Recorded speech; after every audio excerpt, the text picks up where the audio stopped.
Alright, so today we are going to be looking at the Bernard Hopkins fights that ended in bizarre fashion. So Bernard Hopkins is obviously a legend in the sport, one of my all-time favourites, and he is up there with the greatest middleweights of all time. He boasts 20 consecutive title defences at middleweight and was also undisputed middleweight champion for the last few years of that 10-year reign.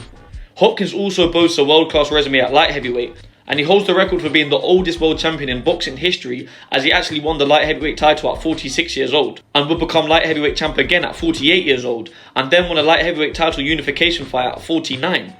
So yes, as well as being a legendary fighter, he is also famous for fighting on until a very old age, and he was also known for some shady veteran tactics, or dirty tactics shall I say, in the ring, bending the rules to his advantage.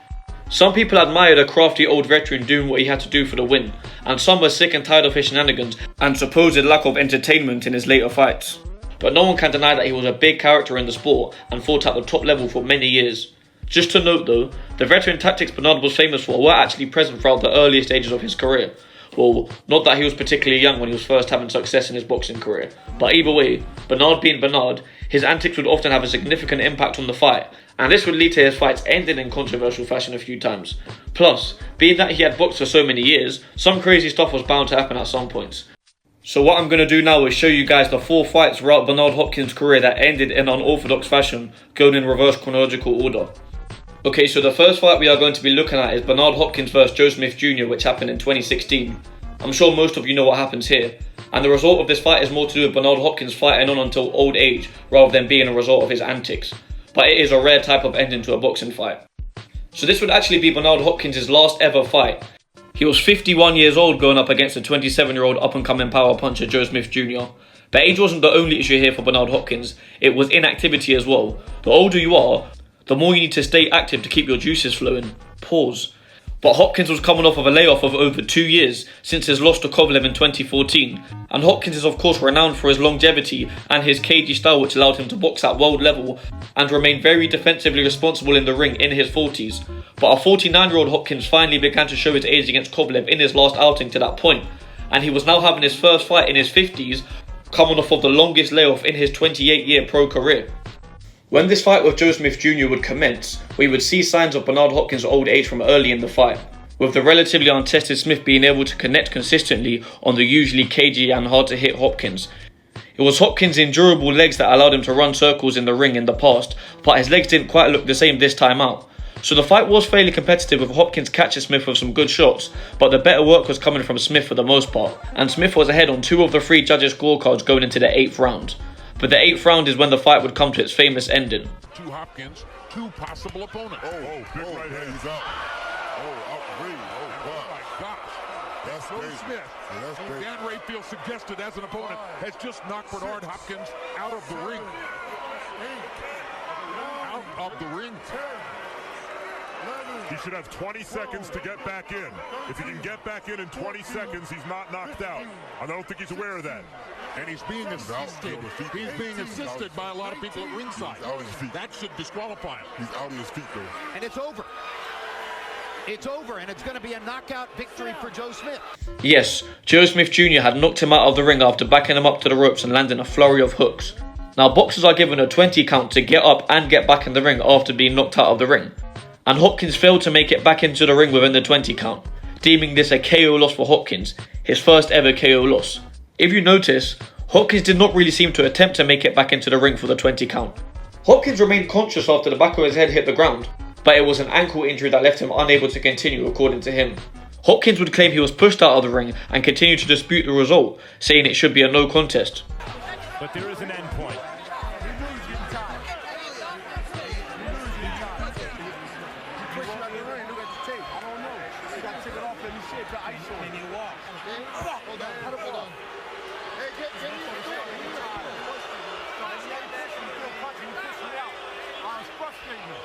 He got frustrated, Max. He got frustrated, and when we got in the clinch, and I might have got hit with a glazed right hand or a left hook, and going through the momentum, next thing I know, he shoved me out of the ring, and I tried to grab it on the way out, and I went straight through the wrap, and I believe I hit my head, but I ain't go out. Even if they would have called it a no contest, even if they would have called it, whatever, but not a loss, because I don't think that it was warranty like that. Maybe, maybe you say the rules after 4 rounds, after 5 rounds, but this was definitely a momentum pushing me from his body, forearm or shoulder or punch, then the forearm. But ultimately, it was punches that resulted in him being knocked out of the ring. The left uppercut rocked him badly, and the 2 follow-up hooks would send his head in the trajectory of the gap between the top rope and the upper middle rope, and the last left hook was landed when his head was already through the ropes, thus sending him out of the ring with force. So yes, this was Hopkins' only KO loss, and was in his very last fight at 51 years old. He was indeed knocked out of the ring in his first and only KO loss in his final fight. And he doesn't get to boast having a very lengthy pro career without ever being stopped, unlike James Toney. But interestingly, although this is a definite loss for Hopkins, you could make the case that this shouldn't be a KO loss, because Hopkins was actually helped up by people at ringside in the duration of the referee's 20 count. So you could technically say that it could have been a DQ loss for Hopkins due to that interference that could have potentially been in his favour. And of course, if it was a DQ, that would have meant that Hopkins would have ended his career without ever officially being stopped. Alright, so for the next Bernard Hopkins fight that ended in bizarre fashion, we go back to his first fight with Chad Dawson back in 2011, when a 46-year-old Bernard Hopkins would be making his first defence of that WBC light heavyweight title he won to become the oldest world champion in boxing history, against Dawson, who had previously held that very same belt. So this fight had a cagey first round, and just to note, there were a few instances of clinching in the first. During the first minute of the fight, Bernard would execute that move where he lunges in with a right hand and holds the opponent right after landing it. The second clinch in the round was initiated by Bernard Hopkins lunging in close again. And the third instance of clinching in the first round, we saw Bernard successfully hit and hold again, then getting a couple of tight hooks in on the break. Then the clinch would be initiated again right after, and we saw Hopkins throw a couple shots in that clinch. Then the referee would break the 2 men, and after that break, we would see Dawson come forward and explode with a 4-punch combo, one of which landed clean. Now that was the only significant attempted attack from Dawson in the round, but the reason I went into that much detail about the clinching in round 1 will be discerned shortly. The second round would start with a clinch again, with the veteran Hopkins pushing Dawson's head down, headlocking him and getting a body shot in. The second clinch in the round would be initiated still in the first minute of the round, and this exchange would end with Dawson holding his forearm to the neck of Hopkins, so we can definitely tell that Dawson is getting annoyed with Bernard's tactics here. If you're someone who's ever been extensively clinched in the ring before, you'll be able to identify that. Another clinch happened straight after, and then straight after that one we saw Hopkins use his hit and hold technique to get Dawson off balance with a punch. Dawson trying to meet Hopkins' clinch with resistance left him open to this. We saw more clinching shortly after this again, and then we get the last bit of holding in the fight at the end of round 2, and the reason I gave all this context about holding. Just for great defenders like Hopkins and Mayweather. The fight doesn't have to be great, and that's a tackle by Chad Dawson. He picked Hopkins up and threw him down. Time! Bernard Hopkins was thrown down by Antoine Eccles that way in a fight in Las Vegas years ago, and wound up having to consult with the ring doctor, Margaret Goodman, who allowed him to continue despite what he said was a shoulder injury. Now we're going to see what happens tonight as the result of Hopkins having been thrown onto the canvas, and you can see the expression of people in the stands, or in the seats, I should say. And promoter Gary Shaw, Chad Dawson's promoter, is standing right there with a derisive expression on his face, and Hopkins is seemingly indicating that his left shoulder is badly damaged. I've seen Hopkins fake it, I thought, against Joe Calzaghe to buy himself time. If he's faking it now, he's doing a really good job, because he looks like he's in pain to me. Seems to be all but weeping over there. Maybe too good a job. Now he's pounding a glove against the canvas. You can't continue. What? No, you can't. Okay, can't continue. It's over. Hopkins is saying that he believes the shoulder has been separated or dislocated. The bell rings. The action stops. We're barely into the second round. Yeah, so as we can see, Hopkins was holding Dawson's head down after Dawson ducked a punch. So then Dawson snapped and lifted up one of the legs of Hopkins and raised himself up, which resulted in Hopkins being lifted off the ground, then shoulder tackled him down with force. Hopkins stayed down holding his shoulder, while Dawson was crashing out due to the fact that Bernard was opting not to continue in this big title fight that he had trained so hard for and all the fans paid to see. So Hopkins cited a shoulder injury as the reason for him not continuing, and upon replay, we can see that he did awkwardly land elbow first on the ground rather than flat on his back. However, referee Pat Russell would officially rule the contest a TKO win for Chad Dawson in the ring, as Dawson did not foul Hopkins according to him. I do not have a foul, okay? I'm not calling that a foul, no. TKO, you cannot continue because of a shoulder blow. It was inadvertent. I'm not calling it a foul. The TKO and he lifted him up. The guy was on top of him, he lifted him up. The TKO. The TKO cannot foul. There's no foul. Looks like Dawson is going to become the light heavyweight champion of the world on a TKO of Hopkins. The TKO. That's what we seem to be hearing here. Pat Russell is saying, I called no foul. I think that's the incorrect call. Whether or not it's a foul, it should be something like a no decision or no contest. So Chad Dawson was the new WBC light heavyweight champion. Dawson slamming Hopkins down to the canvas earned him a TKO win and a world title. He did not throw a single punch to put Hopkins in a state where he could not continue, rather a tackle, and he was now the new champ, and the KO loss for Hopkins was on the record by way of slam.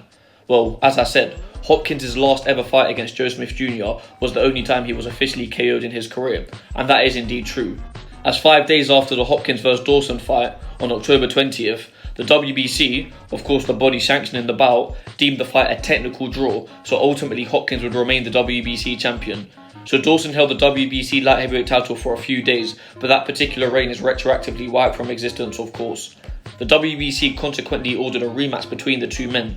It wasn't until December 13th, however, 2 months after the first fight between Hopkins and Dawson took place, that the California State Athletic Commission would officially acknowledge the referee's false ruling in the ring and overturn the bout to a no contest. The record that stands today. Yes, this was indeed not a loss for Hopkins. So the rematch between the two men would happen in April of 2012, and Chad Dawson would win by majority decision to officially win the title off of Hopkins this time. But yeah, ultimately quite a uniquely controversial ending to Dawson vs Hopkins 1, and it was a clear foul from Dawson, as it came to be acknowledged when the bout was overruled to a no contest. Now all the stuff I was saying about Hopkins' clinching leading up to their ending was not to excuse Dawson for his actions, but just to provide context for Dawson's actions. Although Hopkins was initially fouling him, this was an overreaction from Dawson that led to Hopkins being injured. And I'm not saying that this should have been the outcome, but Dawson was risking a DQ loss and might not have been granted the rematch if that was the outcome. So a crash out moment from Dawson there, I would say. In terms of Hopkins' reaction, well, his reputation for milking apparent fouls in the past may have been the reason this was originally considered a loss for him. But it turns out he actually dislocated a joint in his shoulder. So him not continuing was not quite antics from Hopkins. But it was his antics that led to this as a finishing sequence, or Dawson's retaliation to the antics. And ultimately, the fans did not get much bang for their buck. Now, if you think the whole ending to the fight was typical Hopkins behaviour though, you have the right to see it that way. But on Chad Dawson's side of things, this wasn't the first time that Dawson went for his opponent's leg when being in a state of discomfort in a fight.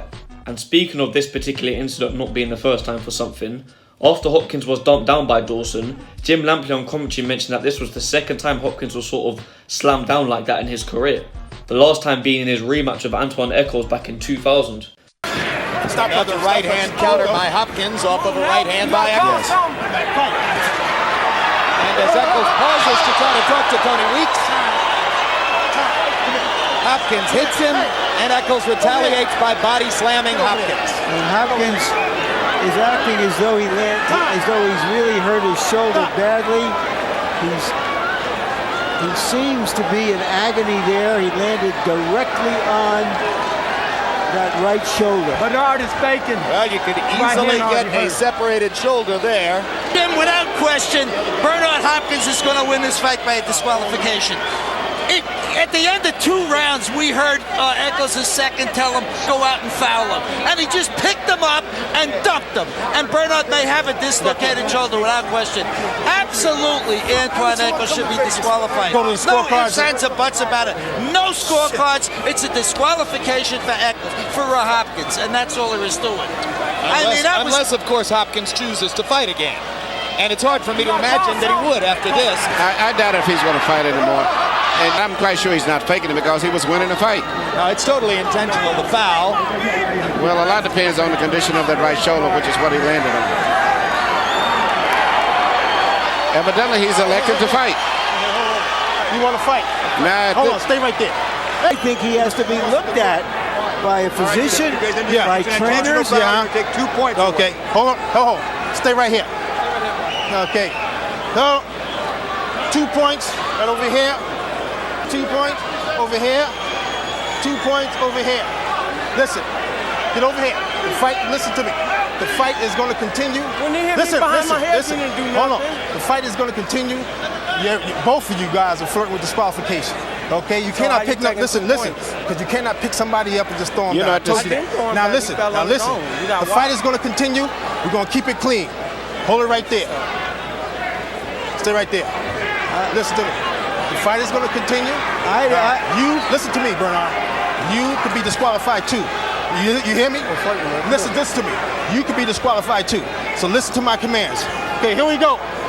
Time in. Let's go. Now let me just say, before and after that incident, this fight was, let me just say, not within the realms of a clean boxing match, but it was a very fun scrap, and Hopkins went on to win that fight in round 10. This fight doesn't have its own entry on this list, as that particular slam incident did not spell the end of the fight, so I'll keep it quick. But yeah, basically slammed down in the same way, appeared to have the same injury, on the shoulder, but that time he was granted a break, and his opponent was punished with point deductions, and Hopkins decided to fight on with a hurt shoulder to come back and win by stoppage, and it was credited as a brave performance from Hopkins. We could see Eccles was fully crashing out by the way he shouted at the ref before the incident. By Hopkins off of a right hand by Eccles. But yeah, that's what Hopkins does, man. He just frustrates guys. In terms of Hopkins milking it, which he did do in some cases, and some may say he was doing it to some extent against Dawson, what is he trying to gain? Maybe a DQ win, a break in the action, or point deductions for the opponent, the two latter of which we saw him granted against Antoine Eccles? Well, I'll tell you something. If he wanted a DQ win against Dawson, let's say, well, he didn't get that, so no win for him in that fight. But no loss either in what was a world title fight, so he kept his belt. Any world title fight that takes place and you keep hold of the belt, i.e. you don't lose, is a successful title defense. That brings me to a fight that counted as one of Bernard Hopkins' 20 consecutive middleweight title defenses back in 1998. So we're going back 13 years from that first Chad Dawson fight now. And we look to Hopkins' first fight in his trilogy with middleweight contender Robert Allen to take a look at the third case on this list of Bernard Hopkins fights that ended in bizarre fashion. Okay, so the incident in this fight happens at the end of the 4th round. So the first 3 rounds were fairly uneventful. No major shots landed from either men. Allen was throwing some heat, but Hopkins was cagey enough to avoid all of those shots. And it's important to note that in all 3 of the rounds prior to this, there were instances of rough clinch exchanges that referee Mills Lane had to break up by force. And all of this round is just exactly what Bobby said. Feels out, not trying to hurt you with the jab, just trying to find you and then zing the left hand. You know better than that. The double and triple jab for Allen has worked 2 or 3 times, and yet he's not doing enough of it. There's not a lot of energy being expended here. The pace is very slow. He's got the time and he's got the energy to pump that jab, fire the left hand down the middle to the head or body. That looks like it'll be effective, at least right now. Allen says he's been preparing for this fight for about a year. It's been on his mind a long time. Things getting dirty. Things are getting dirty. Look at that. That's laces in the face. No good. Well, on the inside, these guys are both trying to get a little extra, and here's you see the lace. He's just shoving it right in Bernard's face, is Robert Allen, and that's a clear lace. I don't know if he meant to lace him as much as he meant to push his face. Somebody gets hit with a one-punch shot, because there's not a lot of combinations. There's not a lot of clean punches being landed. Very slow as far as energy outlays. Oh, look at this. Look at that. Pure wrestling stuff. Pure wrestling. Oh, Mills has got his hands full today. Well, things getting a little out of hand now here in round 3. Holding, pushing, shoving. Robert Allen on the inside is holding on a little too strong, a little too hard, I think. He should counter a little more and not worry about Bernard's hands. Keep his defense tight and counter. He's got the quicker hands. Bernard a little bit the heavier puncher. Both are guilty of holding and hitting. And this would happen again at the end of the 4th round, but look what would happen this time. Allen got in a wicked left uppercut there and continues to hold it. Mills Lane trying to break Allen away from Hopkins, and he goes through the ropes and down to the ground. A knockdown from Mills Lane. Mills actually pushed him through the ropes. Now, it wouldn't be something if he couldn't continue. Now, look at it. He's still down. He's still down there. He fell all the way down to the ground. Unbelievable. That's a drop of about 3 feet while you're moving. Now, he's not up. He is not up. You know what, guys? I couldn't see exactly what he hit, but I think I heard him hit something on the other side of the ring before he got to the floor. Well, there's chairs, all kind of things over there, Bobby. None of them designed to make you feel comfortable. When you land on those, you break things. No cushions on that side. So here's the commissioner, the doctor. The commission doctor's already over there. And this guy's not getting up. Now, this would be... Oh, he's in pain. He's in pain. He's not going to continue this fight. This fight is not going to go. This is going to be an interesting call. Was he actually pushed out by the referee? Bernard Hopkins in obvious pain after going through the ropes. The last man who touched him was Mills Lane. And he goes down to the ground hard. Gets up very slowly. And now he goes back down. I would not make that man come back and fight a fight against the guy fighting as hard as this other guy. Not possible. Not possible for him to continue. Purdy, have you ever seen anything like this? Yeah, I saw. Let's stop him.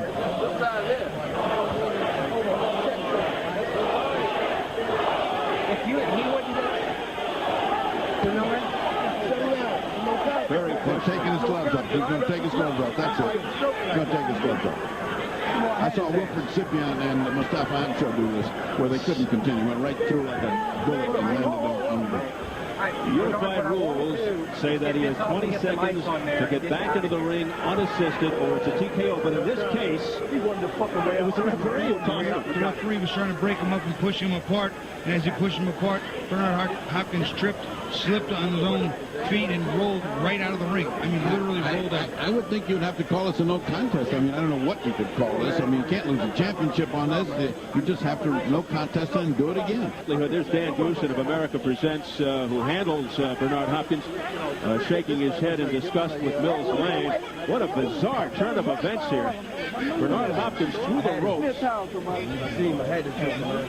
All the equipment is off everybody. The fight's off. Don't even think about the fight being on. Fight's not continuing, but what I'm wondering is this.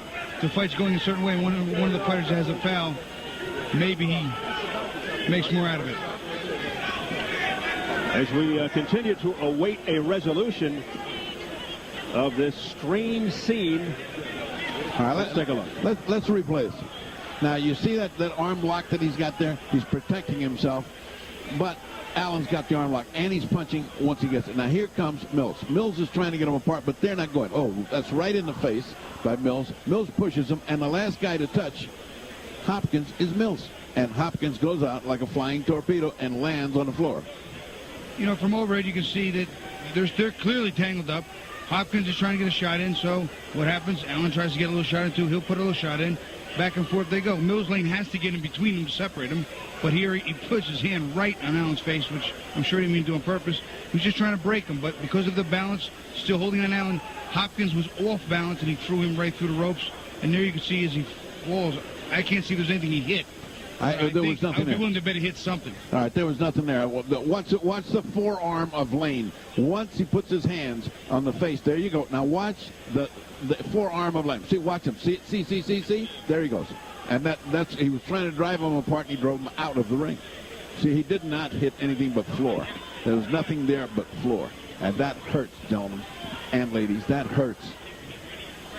So yes, Hopkins was knocked out for the first time in his career against Joe Smith Jr., but that wasn't his first time being sent flying out of the ring, as it was referee Mills Lane who sent him out of the ring for the first time here back in 1998. Now, the official decision for this one was indeed a no contest as announced in the ring. So yes, Hopkins was knocked out for the first time in his career against Joe Smith Jr., but that wasn't his first time being sent flying out of the ring, as it was referee Mills Lane who sent him out of the ring for the first time here back in 1998. Now, the official decision for this one was indeed a no contest as announced in the ring. Continue as he sustained injuries. Therefore, this is now a no contest. Bernard Hopkins retains his title.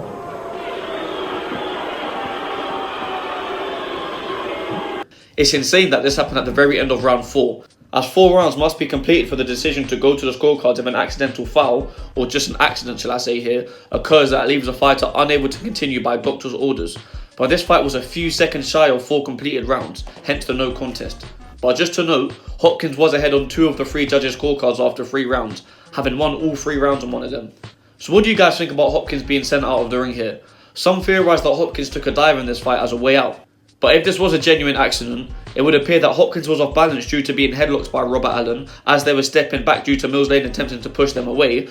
And as Mills Lane shoved them apart or forced to break them, let's assume unaware of Hopkins being off balance, Hopkins was sent flying through the 2 middle ropes, hitting his ankle off the side of the ring and crashing to the ground. The wincing in pain afterwards did seem a bit fabricated, but of course that fact does not prove that he fell out of the ring by way of a purposeful dive. I'll play to you guys what Bernard Hopkins, Robert Allen, referee Mills Lane, and Dr. Flip Pomansky had to say on the matter. Right now, Bernard Hopkins having words with Mills Lane. Work on that rematch. This time won't be like that. Bernard, tell us exactly what happened to you, Bernard. You've hurt your ankle. Wait till I get an X-ray, man. What happened to your ankle, and tell us what happened in your opinion. I was grabbing Robert Allen. I hit him with like a right hand and left hook, and he grabbed me, held on to me, and I heard Mills say, break, break, break, and then he pushed me, and I tried to grab on the ropes, and as I went on the ropes, I tumbled over, and my knee, I guess, twisted. I just felt like burning sensation in my ankle. And then when I tried to get up on my side, it just started thriving. So you couldn't continue, or did the doctor determine you couldn't continue? I was going to try to get in the ring, but I tried to get up like another 20 seconds. I was trying to at least get up and see if I could stand on them with no problem. I'm from Philadelphia. I'm a warrior, man. We fight with one arm, one eye. Make no difference. I'm not a quitter. I'll fight this guy in 30 days if they put it up. As long as my ankles come, I can fight him. There seemed to be a lot of tactics going on between you guys, a lot of pushing and wrestling and shoving. He laced you a couple of times. He wanted the way out. Listen, tapes don't tell lies. They real popular in court. You can ask the judge, Mill Lane. They're real popular. They don't lie. It's not illusion. He was trying to do my face with the raking. He was holding. I did a little holding, too. I ain't going to say I'm the honest candidate, but I did. It comes with boxing. I don't complain. I didn't say one thing to Mr. Lane. I'll continue to try to, do my craft. And then things happen. That whether he meant it or not, I mean, I'm not a crybaby. I want a immediate rematch with this guy, and I'm still champion. I'm not going to duck him. I want to prove that I'm the best middleweight in the world. Bernard, let's take a look at the monitor right here across from us and tell us exactly what's going on right here and what Mills Lane is saying. He got me in the headlock. He got me in the headlock, and I'm trying to hit him with one hand. Mr. Lane said, as long as you got one hand and you're in the clinch, you still can punch. That man, Lane, I think, is saying, break up, break, break, break. And at the time I got my arm spread out, ready to break, he takes his right arm and shoves me out the ring. And your ankle gets held up right there. I don't know how. I mean, I flipped out the ring. If I was a wrestler, I don't know how to fall. I don't know how to fall.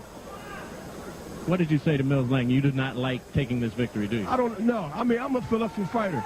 And I don't like, I don't like this tech. I seen Roy Jones for Montel Griffin. I think he quit. And I don't want my fans to say that. I mean, people going to love you and people want a victory. You just retain your title. I mean, that's, if I was the type of fighter that was glad to get a victory no matter how I got it and just take the check, then I'll be happy. But I like to win with a KO victory on my record. I'm trying to prove that I'm the best pound for pound in the world.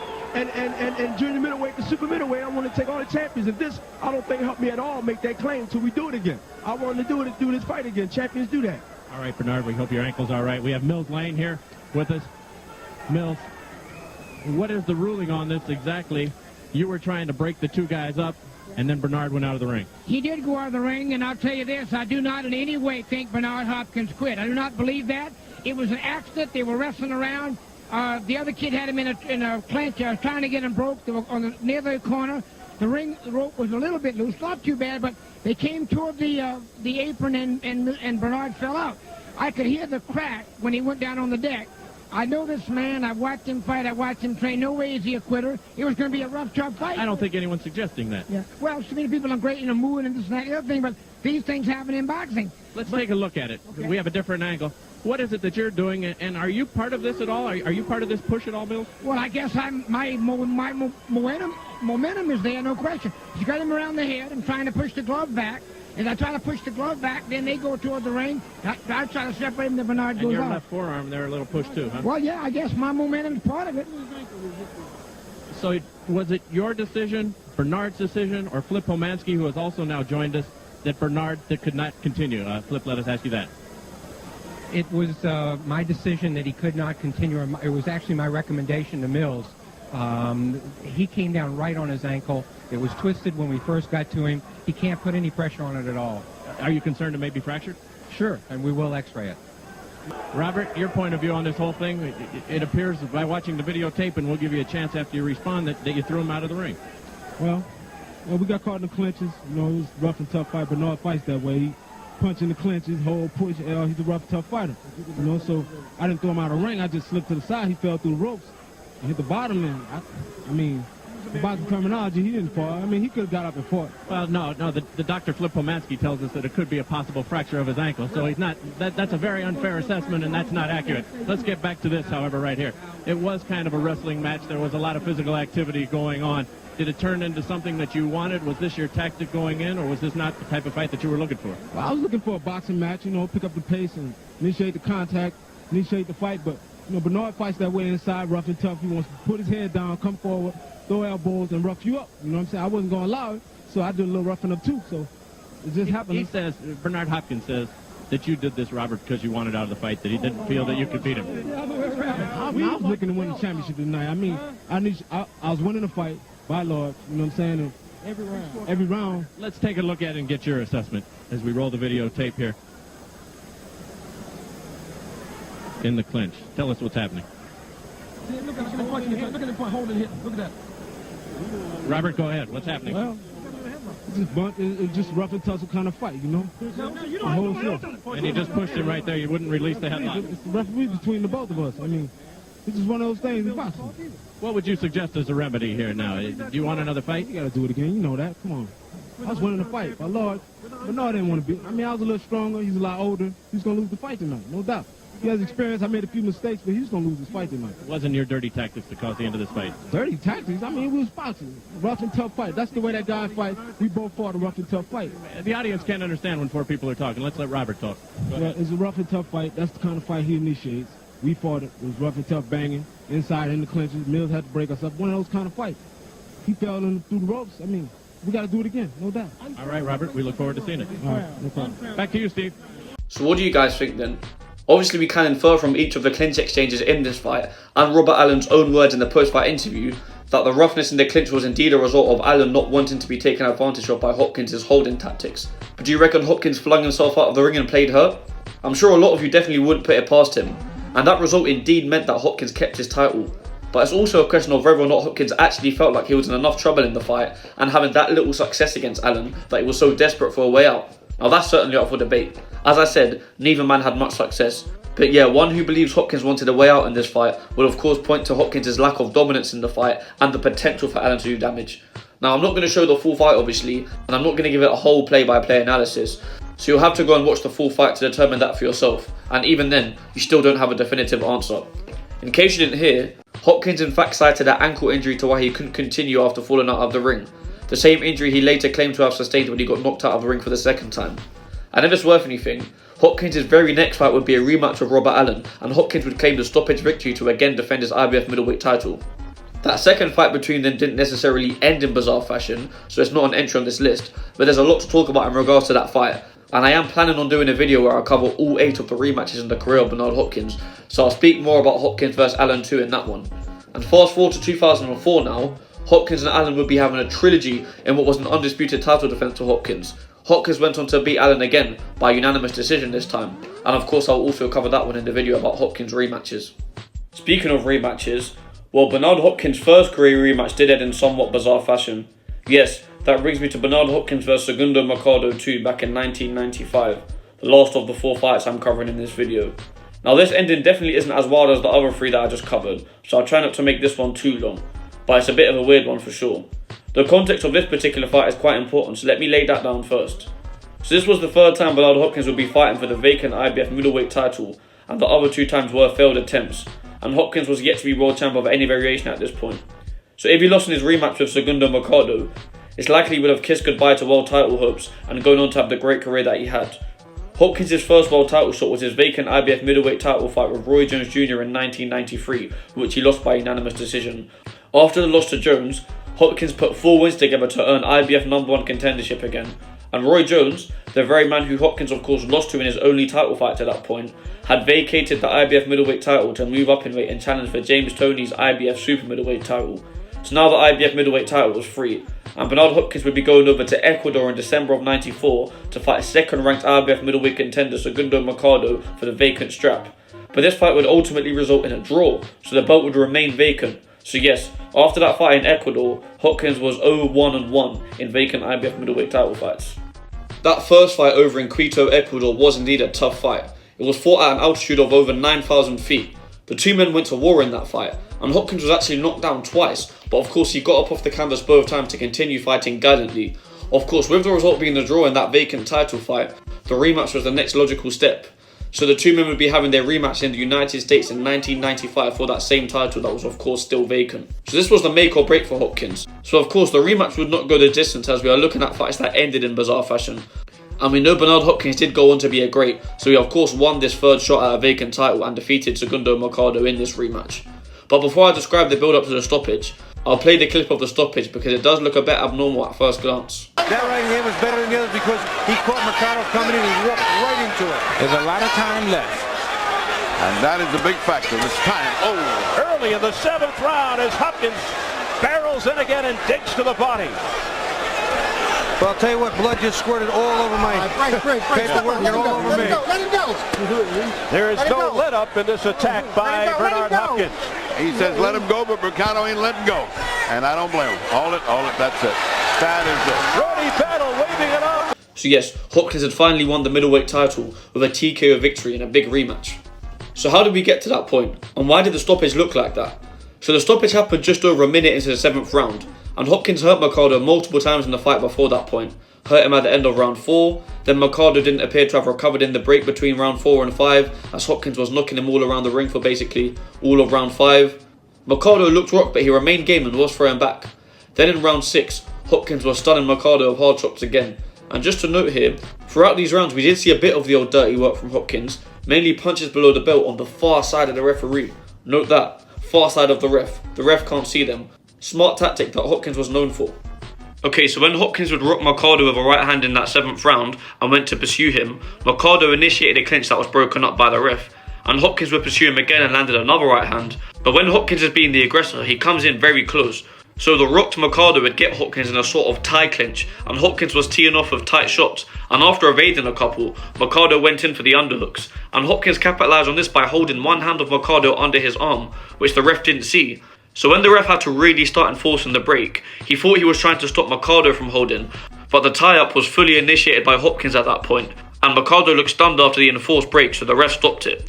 So this is a fair stoppage based on how the fight was going and how rocked Mercado looked, yes. But the finishing sequence was rather weird, and despite the ref after the fight saying he stopped it because of how rocked Mercado looks, there's still a great possibility that the ref thinking Mercado was holding on for dear life was a factor in him deciding to stop the fight, when Mercado wasn't actually the one holding on in the end. So yeah, as I said, this definitely isn't as controversial as the other three, but it's a weird visual to see TKO ruled on the break of a clinch. It was stopped on the feet probably a good 20 seconds after the last devastating blow from Hopkins was landed, and Mercado didn't go down. Again, none of this is to say this is a bad stoppage, but it's just a bit of a weird one and maybe slightly anticlimactic for Hopkins' big first world title win, as there was a bit of confusion at first. On the inside, and part of the problem here was Segundo Mercado, Steve, would not let go. Rudy Battle asked him 3 times to let go, and he held on to the arm. So, you know, they eventually stopped it. And probably a good stoppage, but maybe just a little bit too early for the crowd to like it. So Bernard Hopkins captures his first world title in his 3rd try. Look at Rudy Battle trying to separate the two. You know, if you look at that again, Steve, Hopkins had the other glove. Hopkins had the glove under his arm. Interesting. Watch the clinch here, and they turn. Hopkins see the glove in the back? Hopkins has the glove clipped. His right hand is down holding Segundo's hand. See it? Yes. He's holding the glove. Mercado's not holding on. He can't get his hand out. Hopkins was holding the glove down, and therefore the referee got the impression that Segundo Mercado wouldn't let go and was probably too hurt to continue. Could be a little deceiving there. Yeah. I could be wrong, but it didn't appear that way with the video. But yeah, ultimately Hopkins was on the way to stopping him for a good while, and he was the new world champ. And this was the beginning of a legendary reign. Okay, so that's it for the 4 Bernard Hopkins fights that ended in bizarre fashion. We saw him go out of the ring twice there. We saw him have a fight ruled a TKO loss after sustaining an injury caused by being slammed to the canvas. And we saw a fight stopped from the break of a clinch that he was initiating. In my personal opinion, the most bizarre one was definitely the Robert Allen fight. I mean, just look at the note next to this fight on Hopkins' record on Wikipedia. If you haven't seen the fight but read that, you're thinking, what on earth? I have to check out what that's about. Probably the most unique ending to a fight possible. A fighter being unable to continue due to an injury that the referee caused is out of this world, let alone the rarity of a fighter being sent flying out of the ring in boxing. I'd say the second craziest one is the Chad Dawson fight, mainly due to the original ruling. Dawson had essentially won the title by slam KO, injured him with a foul and was called the winner. The third most bizarre was the Joe Smith Jr. one, I would say, because again, being knocked out of the ring is so rare, but the context makes it a bit crazier as well. The fact that this was the second time in his career going out of the ring, and he was in his 50s at the time. And yeah, the finish of the Mercado rematch was the least peculiar one, but I included it because it was another example of a fight ending in a weird looking way, and Hopkins' antics was a key reason to why the stoppage seemed weird at first. So I have covered Hopkins' 2 career no contests in this video, his first ever world title win, and his last ever fight. And these were just the crazy fight endings. Believe me, there's a lot more madnesses to talk about in terms of Bernard Hopkins' career, being the character he was and having such a long career. So I do indeed plan on producing more Bernard Hopkins themed videos in the future. Now before I close out, I want to give a little interesting facts about each of the 4 fights I covered today, bit of trivia for you guys, and I'll go back in the same order that I covered these fights in. So as for Bernard Hopkins' fight with Joe Smith Jr. back in 2016, Hopkins was coming off of a 2-year layoff as aforementioned, but he didn't come out of retirement for one last fight. In fact, right after his last fight before that Joe Smith Jr. fight, the loss to Kovalev back in 2014, a fight in which Hopkins lost his unified light heavyweight titles, he determined that he would have exactly one more fight. Now it's a famous fact that in the long career of Bernard Hopkins, he essentially skipped the super middleweight division. After his long middleweight title reign came to an end as a result of his back-to-back losses against Jermaine Taylor, Hopkins went straight into the light heavyweight title scene and campaigned in that division for the rest of his career, becoming a multiple-time light heavyweight world champion. But after his loss to Kovalev, Hopkins wanted to become a freeweight world champion in the year 2015, looking to fight 168-pound champions such as Carl Froch, George Groves and James DeGale. But none of those fights would materialise for one reason or another, so Hopkins went without fighting in the year 2015. Moving into early 2016 now, Hopkins was looking to fight super middleweight champ Arthur Abraham for his final fight, a fight that also would not materialise. Later in 2016, Hopkins wanted to meet middleweight champion Gennady Golovkin at super middleweight for a big blockbuster fight, another fight which would not come to fruition. So Hopkins ultimately settled to fight Joe Smith Jr. at the end of the year 2016, staying at 175 and fighting for the WBC International Light Heavyweight title. So Hopkins wanted a massive last fight to end his career by becoming a freeweight world champ, but he instead fought a construction worker for a preliminary belt and was knocked out of the ring in that fight. So he didn't quite get to end his career how he wanted. And it would have been great to see him fight one of those aforementioned names and become a freeweight world champ. Would have put him higher up in the all-time great list for sure. Okay, so the fun fact I'm going to give about the Bernard Hopkins vs Chad Dawson fight is probably the most interesting of the 4. So on the undercard of Hopkins vs Dawson 1, we saw a 52-year-old making his professional boxing debut, that being Dewey Bozella, a man who served a 26-year prison sentence for a crime he was ultimately found not guilty of, that crime being the murder of an elderly woman back in 1977. That moment when you were in the courtroom and you were convicted, what did that feel like? I'll put it to you like this, it was so devastating I fell on the floor and just started crying. I couldn't believe that they convicted me with nothing. He got 20 years to life. Time and time again, he was offered deals to shorten his sentence if he just admitted that he did it. Can't do it. I can't tell you something I didn't do. I'm sorry. And so I made my conviction was that I'd rather die than tell you I did it. Then, 2 years ago, they found new evidence Dewey Bozella was set free. It took all them years, 32 years it took for me to prove my innocence was finally over. So that was the blessing, that was the gift, that was my second chance at life. Boxing helped save him in prison. Without it, I know I wouldn't be the same person I am today. Dewey had a dream when he became a free man. One professional fight. 30 seconds. Bernard Hopkins is giving him that chance. So he was granted the opportunity to have a pro fight by Bernard Hopkins and promoter Oscar De La Hoya on the undercard of a world title fight on HBO after unjustly serving that long prison sentence. The 52-year-old Bozella would be fighting in a 4-rounder against a fighter called Larry Hopkins, and Bozella went on to win by unanimous decision. Now I'm pretty sure this Larry Hopkins fella has no relation to Bernard, just a coincidence with the name. Okay, so for the Hopkins vs Allen fight in 1998, which of course ended in very bizarre fashion, Mills Lane was the referee amidst all that drama, all physically involved in it, shall I say. Now a lot of you probably know that Mills Lane was involved in some mental scenes in the 90s before this fight, mainly in the heavyweight division. He was the referee for Holyfield vs Bo 2 in 93, the fight of the parachute incident. Lane had to call a timeout for what ended up being a 21-minute break in the action, in which chaos ensued, and Riddick Bowe's pregnant wife, who was near where the parachute landed, actually fainted and was taken away by the medical team. Mills Lane was also the ref for Lewis vs McCall 2 in 97, the fight where McCall was walking around the ring having a mental breakdown mid-fight, and Lane had to eventually stop the fight and call a TKO win for Lewis in what was an awkward call for him to make. Then a few months later, Lane was indeed the referee for the bite fight, Holyfield vs Tyson 2, where he had to deduct 2 points off Mike Tyson for biting Holyfield's ear, then subsequently disqualified Tyson after the second bite. Literally 2 weeks after Tyson vs Holyfield 2, Lane was refereeing Lennox Lewis's very next fight after that bizarre rematch with McCall. This was Lewis's fight with Akinwande, in which the challenger Akinwande essentially made no real attempt to box and unrelentingly initiated clinches with Lewis for no reason, and Lane was left with no choice but to disqualify Akinwande in the 5th round. This fight was not as wild or as famous as the other 3 I just mentioned, but was likely just as difficult to officiate. A heavyweight fight with constant clinches being initiated by a man who stands at 6'7" on a man who stands at 6'5". So those 4 Mills-Lane fights I just mentioned were all world heavyweight title fights, the last 3 all being in the year 1997. Well, Bernard Hopkins vs Robert Allen won in August of '98 was the first fight for a major world title that Mills-Lane would be refereeing since Lewis vs Akinwande won in July of '97. And of course Hopkins vs Allen would end in insane fashion, and it would actually end up being the last ever world title fight that Mills-Lane would referee, and 1998 was Mills-Lane's final year of being a boxing ref all round, as he only officiated 2 more fights after Hopkins vs Allen won before ultimately retiring, the last of which being a fight between a 40-year-old Thomas Hearns and Jay Snyder in November of '98, a fight in which there was a double knockdown in the first round, so yeah, another funny one for old Mills-Lane to deal with. So yeah, that's kind of mad, innit? After all those crazy situations, it does seem like the ending to Hopkins vs Allen 1 was a motivating factor for the legendary ref to retire. Mills, why does this stuff always happen to you? Oh, God, who knows? You play the card you dealt. And although Hopkins vs Allen 1 isn't as famous as those world heavyweight title fights, well, definitely not the first 3, I reckon the ending to that Hopkins fight was even more absurd than those incidents in the heavyweight title fights. Maybe other than Bo Holyfield 2. Okay, lastly, as for Hopkins vs Mercado 2 in 1995, the fun fact about that one is that a fresh out of jail Mike Tyson would be commentating on the fight. Yes, fresh out. Literally 34 days after his early release, and 4 months before he would return to the ring.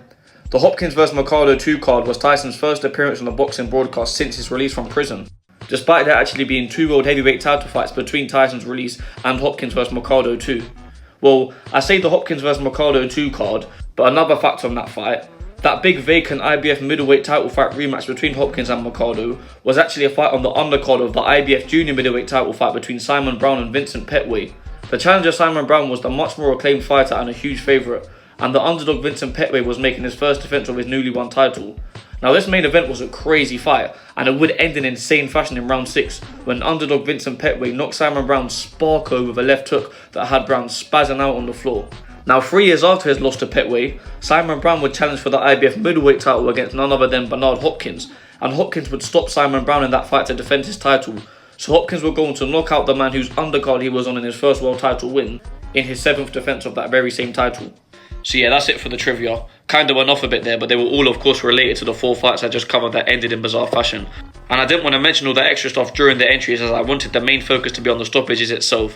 So that's kind of longed out the video, but all that extra knowledge can be a treat to all those who made it to this point in the video, for those who didn't already know all that, because a lot of those facts could be the main topic of whole separate videos themselves.